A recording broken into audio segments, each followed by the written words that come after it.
We saw Toprak at his best, one of his favourite tracks. This isn't his favourite track. This is probably the one track that doesn't really suit his style. Aragon is about carrying corner speed. Toprak obviously can make up quite a bit of ground in some of the heavier braking zones, but overall here it is about being able to get through the corner as well. That's the strength of some of the other riders compared to Toprak, but a front row start means he's going to be in the mix. And Toprak Razgatlioglu will be starting, as you say, from third position, completing that front row.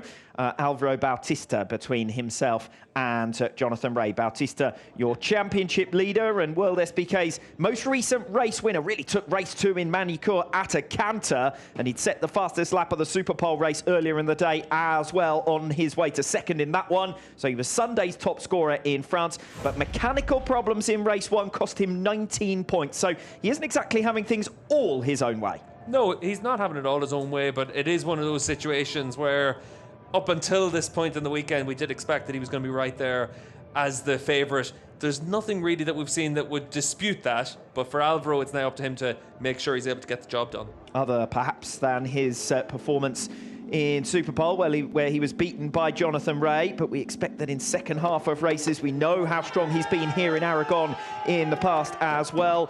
5 victories out of 6 appearances at this venue for Ducati. That's going to take some beating for Alvaro Bautista. Yeah, and that's why Alvaro really is so strong around this track. It's a circuit in his Grand Prix career as well. He was always able to get good results, so for Bautista, you'd certainly expect that over the course of 18 laps, his tyre management is going to be critical. Now, Honda have shown themselves a little bit closer to the front this weekend so far. It is a venue where Alvaro Bautista himself was able to be on the podium on board Honda machinery. But Iker Lecuona and also Xavi Vierque showing well right from the start of this weekend. But Lecuona in particular, after a miserable recent run, looking much better up on the second row of the grid for race 1 this afternoon. Yeah, the Honda just works better around this circuit. It's one of those times where that fire blade just seems to be able to get the most out of itself, and considering we're coming here after Magny-Cours, a circuit that was just always going to be really difficult for that bike, this is a track that they should be able to get good results, and certainly for Lecuona, he'll be expecting to be able to challenge for a top 6 finish in this race, and that's the key, because when BMW have had their good weekends, they've been able to come away with top 5, top 6 finishes. A lot of work meanwhile to do for Danilo Petrucci. He'll be coming through from the very back of the grid after a crash for him in the Superpole session earlier on today, and that's a real shame for Petrucci because he's shown good pace right from the start of the weekend. Yeah, Danilo has been quick this weekend. Single lap pace been really good. He's struggled for tyre life, so coming through the field is going to be a real challenge for him, but he's going to be right there at the back of the grid, and we'll wait and see what Petrucci can do. He's going to be 24th on the grid because Gabriel Rui will start from pit lane, but there's a lot of bikes for him to have to overtake. Yes, a lot of them, and the first couple of rows might be fairly swift order, but we know that in combat how close it gets once we do get into the mix and into the thick of the action, and we've said it so many times this season, Superpole has become a lot more important in 2023 than perhaps it had been in the past. Yeah, and it's one of those situations that this year in particular we've seen that if you don't qualify well, you don't have a chance of being able to get a good result. How many times have we seen it that riders that get themselves the top 6, top 9 in the Superpole performance, they're then able to convert that into big weekends, whereas some of the riders that arguably have just the same pace but are qualifying further down the field, you never see them come through. And it's one of those things that I always think that the GRT team offer that really well, where Gardner or Aguilar qualifies better than the other, but they never really get to battle with each other in a race just because their race pace is so similar. But if you start at the front, you tend to stay there. Jonathan Rea making his way around the circuit. His teammate this weekend is Florian Marino, coming in as a substitute for Alex Lowes. Lowes, unfortunately, the team have made the decision to hold him back until Portimao next weekend. It will be back-to-back rounds, only 9 days to recover from a recent knee surgery, and the team have decided that they want to protect their man, who of course is set to become their #1 lead rider for next season, with the scheduled departure of Jonathan Rea. So Marino coming in, KRT test rider of course, so knows that package well, has tested here in Aragon, got a really good run and a really good tow from Jonathan Rea in free practice 3 to post a top 10 time in that particular session. Superpole was a little bit more challenging for him. I think any points would be a success for Marino here. Yeah, I think if Florian's able to come away with a point in this race, it's a very good outing for him. For Kawasaki, it's important to be able to use their test rider to get good information, and Florian will offer that to them. As long as he gets through the weekend without crashing, without making mistakes, I think it's a really good weekend for him, and that's the important thing. I think for Kawasaki, obviously, the focus is just on Jonathan Rea. You've got him on pole position. We know how strong he can be around this Aragon circuit. And now, for them, it's about converting that, giving themselves the opportunity to come away with good points from both riders.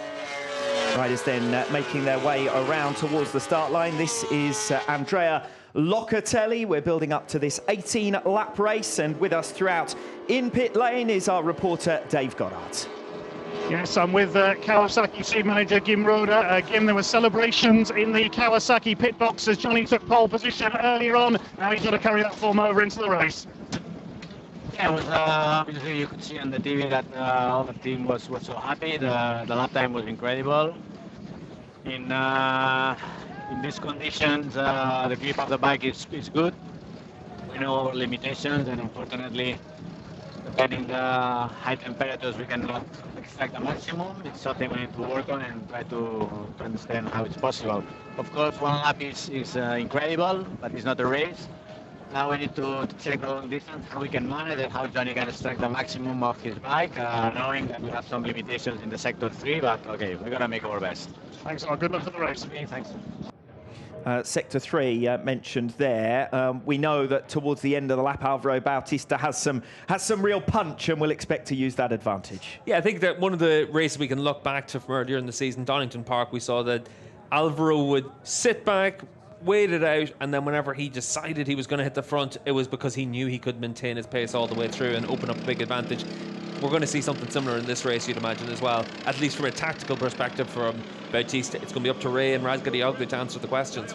Pit lane now closed. We make our way through the field. A reminder of the grid then: Jonathan Rea, Alvaro Bautista and Toprak Razgatlioglu, your top 3 in the championship, the 3 men who were on the front row of the grid in Superpole after Superpole last season, and who locked out the podium positions over the course of the whole weekend here in Aragon, are set to duel once again. Behind them, it is the number 2s from Yamaha and Ducati, Andrea Locatelli and Michael Ruben Rinaldi, and the surprise package Iker Lecuona representing Honda. So we make our way to P1. Second time this season it's pole position for Jonathan Rea, who's set to make his 30th Aragon race start this afternoon. He's been on the podium at every race here since joining Kawasaki, a streak of 23, 6 wins in the last 3 years, including race 1 of the 2022 Aragon round. This was his best scoring venue last year with 54 points. Yeah, and for Rea, what we've been able to see over the course of the last few rounds is a rider back on form, because he's got himself back into regular podium running up at the front of the field. But the pole position and the front row start is critical for Rea, because he hasn't been able to qualify well this season compared to what he has typically done in the past. This is a big step forward.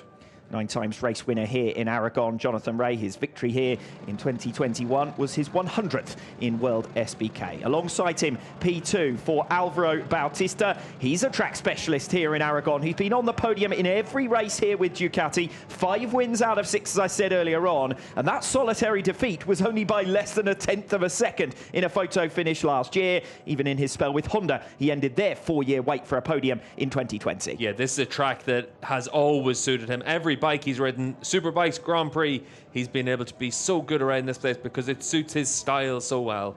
Alvaro Bautista set for his 100th race with Ducati. So far, he's notched 78 podiums of those 51 wins. Toprak Razgatlioglu completes the front row of the grid. He's the man with the momentum in this championship fight. Top scorer now in 2 of the last 3 weekends. He scored 57 out of 62 at both Imola and Manicourt, and could have tallied the same in Most, but for his race 2 retirement there. The gap now at 57 is the lowest it's been since Assen. And since Assen, it's been a case of constantly closing that down. And for Toprak, this then becomes critical to be able to do that in this race. This is where his back's against the wall. We've seen it where Bautista has proven himself at some of his weaker tracks in the past, that he's been able to make a big step forward this year. Now Toprak needs to do the same. Razgatlioglu gained back 23 points on Bautista in Imola, 17 in Manicourt, 2 wins at each venue, 3 podiums out of 3 in Aragon last year for Toprak. But this is one of only 3 venues on the current calendar at which he hasn't yet been a winner. He'll need to set the record straight here. Andrea Locatelli lines up on row 2, alongside him Michael Ruben Rinaldi and Iker Lecuona. And Locatelli started this season with 5 podiums in 4 rounds. He's been back to the rostrum just once in the last 5, mainly because of the resurgence of Jonathan Rea, who he's beaten just once in that spell. Locker needs the final quarter of this campaign to pan out like the first if he's to challenge for bronze. Michael Ruben Rinaldi back at the venue where he made his World SBK debut in 2018 with the Aruba Junior team, claimed his first win 2 years later with Go 11. This will be his final visit with the Ducati factory team. This afternoon he goes clear second in the all-time appearance records for the manufacturer, ahead of Lucio Pedicini. Iker Lecuona, well, Aragon has generally been one of Honda's better venues for Alvaro Bautista previously, and with Lecuona and Vierke 6th and 7th on their World SBK debuts here last year. Strong Friday from Lecuona, benefiting from March and August tests here, only dampened by that crash at the end of the afternoon yesterday. Yeah, and even then, the pace has been good all the way through this weekend, so you expect that for Lecuona, he's going to be able to challenge for another really strong performance and outing in this one. The Honda works well around here. Lecuona is doing well, so they'll certainly be aiming for a top 6. Dave Goddard on the grid. What have you got for us? Well, I'm down at the back of the grid with a man who certainly rather not be here, Danilo Petrucci. Danilo, a brilliant weekend on the pace so far, but a bit of a disaster in Superpole, and now ready to come through the field. Yeah, really a big disaster in Superpole, because I crashed in the first flying lap, so I had no time set, and yeah, it's a disaster because I will start last today and also tomorrow in Superpole race, and especially here there is a big tire wear, so it's quite difficult to make a lot of overtakes and then keep the pace till the end. But yeah, it is what it is, and we'll try to score some points. Oh, you know you've got the pace, so best of luck for the race. Thank you. Danilo Petrucci then has demonstrated speed in the free practice sessions, but a lot of work to do from the 8th row of the grid. He's ill-accustomed to finding himself all the way back there. Well, we've said at length that Aragon has traditionally been a good venue for Ducati. Not so much historically for Axel Bassani. Only 2 top 10 finishes in 6 races here. This was his lowest scoring venue in 2022. He picked up just 13 points. Made his Supersport debut here actually in 2016.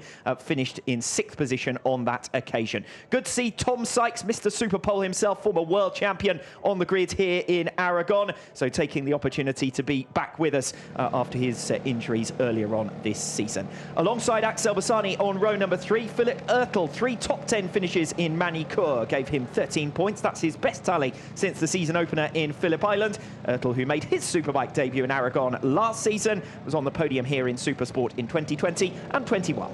Yeah, and for Oertel, it's another good qualifying performance. Typically, when we see Philip make these steps, it's an indication as well that the Ducati's working really well. You think back to Phillip Island or the Friday at Donington Park. A few times whenever he's been very competitive. So for Oertel, he needs to manage that tyre well. He'll have a chance in the race, though. Completing that 3rd row of the grid, Remy Gardner, who made good progress through the weekend in Manicourt, finished on a high as well with a real recovery ride through the field. Superpole was his real weakness in France, but a podium finisher here in Moto 2 in 2021. Gardner hoping for more top 10 finishes this weekend after his 2 6th place efforts in Most. Great to have Jordi Torres back on the grid, as well as Tom Sykes, the former world number 5. Torres last raced in World SBK in 2019, World Cup winner in Moto E in 2020 and 21. He was 2nd in the series last year. A popular character as ever, Jordi Torres. 4th row of the grid then for Garrett Gerloff, Loris Baz and Xavi Vierke. Gerloff with 24 points from the French round a fortnight ago, his best yet with BMW. Pole and 2 top 5 finishes to bounce back from disappointing visits to Imola and Most before the summer break, hoping to build some momentum to end this season. Now only 16 points back from top BMW Scott Redding. Yeah, the blinders are on the run into turn 1 there for Gerloff and his Bonovo crew. But it's been another good weekend for him, fast in each of the free practice sessions and able to qualify inside the top 10. Let's see what he can do in this race. Major turnaround over the last 3 rounds for Loris Baz, picking up 39 points. Had he been scoring at that rate rate all season, he'd be top BMW. 200 races in World SBK now under his belt. 20 of them have yielded podiums. 2 of those, of course, here in Aragon back in 2014. Completing the 4th row of the grid, Xavi Vierque, Honda's highest scorer in this season. But HRC have scored only 60 points in the last 4 rounds after scoring 151 from the first 5. So they're desperate to rediscover their early season form and avoid a second consecutive season at the bottom of the Manufacturers' Championship. Yeah, and for Xavi, important to be able to score well today because we've seen Lecuona so strong this weekend. This is where for Vierge he needs to come through in the opening laps and give himself a chance of a top 10 finish. Aragon, statistically, Scott Redding's best track in World SBK. 5 podiums, 3 wins, including 2 in 2020 when he led the championship, but he made a miserable debut with BMW here last season. His lowest scoring venue of 2022 with just a point comes into this weekend after a training crash that's left him with injury to a finger on his left hand and his lower back and ribs. Michael van der Mark, a podium finisher here in 2020, still not fully fit after his 4-round absence in 2023. Failed to score after a race 2 crash at the French round, collected just 4 at the Czech round. But newly confirmed for 2024, he will remain with BMW Motorrad for a 4th season. Yeah, good to see BMW line up that, or announce that full lineup for next season. No surprise really to see Van der Mark kept on in the factory seat. That's what the indications have been all the way through the summer. And Scott Redding will move across to Bonovo, his 2-year extension with BMW announced since Manicure last time out. Completing that 5th row of the grid is Lorenzo Baldassari, podium finisher here in Moto2 in 2018, race winner here in Supersport last season, just trying to prove himself in the closing stages of this campaign, thinking ahead to his future. Well, it's interesting because we heard from his team manager yesterday in free practice about how under pressure Balda is, and it's good to see him able to come away with 5th row of the grid, score some points, give the team some reason to know that you're making progress. It's Dominic Egerter lining up on row 6 alongside him, Brad Ray and Florian Marino. Egerter still riding with some stiffness in his arm after he was brought down in race 2 of the French round. Commented in advance of this weekend that Aragon isn't really one of his favourites, but his target's to challenge for top independent for the first time since Barcelona. That's going to be a tall order from all the way back in P16 on the grid. Brad Ray set for his first race here in Aragon since the Rookies Cup in 2014. As far as Brad Ray is concerned, made his return from surgery last time out in France, but was scoreless. He'll be keen to get off the mark as quickly as possible here. 5 minutes then until we get underway, and an opportunity to head back to the grid with Dave Goddard. Yes, caught up with Jordi Torres down here on the grid. Jordi, keeping in touch with Superbikes this season, clearly loving what you've seen this year. Yeah, you know how it's special for me stay here with my ex-rivals, and yes, and show the potential at this moment, because I lived this championship maybe 5-4 years ago, and it's very special to stay here. Any chance of a possible comeback in the future? Yeah, I hope, but at the moment, no. Okay, Jordi, thanks very much. Enjoy the rest of your weekend. Thank you very much. The reality is that the bikes on this World SBK grid are much coveted, and it's not easy to find yourself in the mix. We've seen that many of those top bikes are already claimed. A clear grid in front of behind Danilo Petrucci. Worst possible scenario for him, a lot of work for him to do. Aragon, one of 6 tracks on the current World SBK calendar. He visited with Barney Ducati in Stock 1000 in 2011. He was on the podium at all 6 of them, actually, and he's raced at the Aragon MotoGP 11 times. So Danilo Petrucci certainly knows this venue very well, as Dubani, who came close to winning here with Xavi Forés in 2018, but certainly ill-accustomed to being right towards the back of a grid with no one behind him at all from the 8th row. Quick run through the remainder of the field then. Row number 7 with Tito Rabat, Hafiz Shireen and Isaac Vinales. The 8th row of the grid, and keeping Danilo Petrucci company might not be for too long in the run down towards turn 1. Eric Granado and Oliver Koenig, with Gabriele Rio completing our 25 starters here. One change to the lineup ahead of this round, with Florian Marino replacing Alex Loos.